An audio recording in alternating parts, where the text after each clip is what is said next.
उचगावमध्ये बुधवारी संध्याकाळी एक हृदय पिळवटून टाकणारी घटना घडली। दोन सख्खे भाऊ बालपणाचा निरागस आनंद उपभोगणारे एका क्षणात मृत्यू आणि जीवनाच्या सीमारेषेवर उभे राहिले।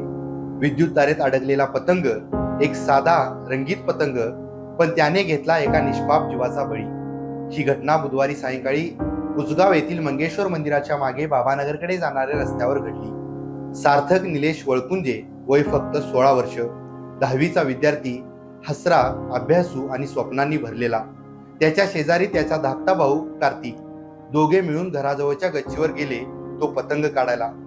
हातात होती लोखंडी सळी आणि वर होत्या जीवघेण्या विद्युत तारा। क्षणभरात सर्व काही संपलं। सळीचा स्पर्श तारेला झाला आणि सार्थकला बसला विजेचा प्रचंड झटका व तो जागीच कोसळला। भाऊ कार्तिक ही विजेच्या झटकेमुळे बाजूला फेकला गेला। शेजाऱ्यांनी धाव घेतली, त्यांना CPR हॉस्पिटलमध्ये दाखल केलं, पण डॉक्टरांनी सार्थकला मृत घोषित केलं। कार्तिकवर सध्या खासगी रुग्णालयात उपचार सुरू आहेत। सार्थकचे वडील मेंढपाळ असून आई गृहिणी आहे।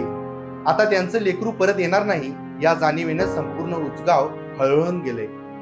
गांधीनगर पोलीस ठाण्यात या घटनेची नोंद करण्यात आली असून सहाय्यक पोलीस निरीक्षक अनिल तनपुरे यांनी घटनास्थळी भेट दिली आहे। एक क्षणाचा दुर्लक्ष आणि एका घरावर कोसळली अंधाराची सावली।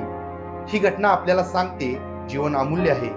विद्युत तारा, उंच इमारती, पतंग उडवण्याचा आनंद यामध्ये थोडीशीही बेपर्वाई आणि क्षणात सर्व काही संपतं। सूर्य हॉस्पिटलची सेवा तत्परतेची, आता उपलब्ध सुविधा कॅशलेसची।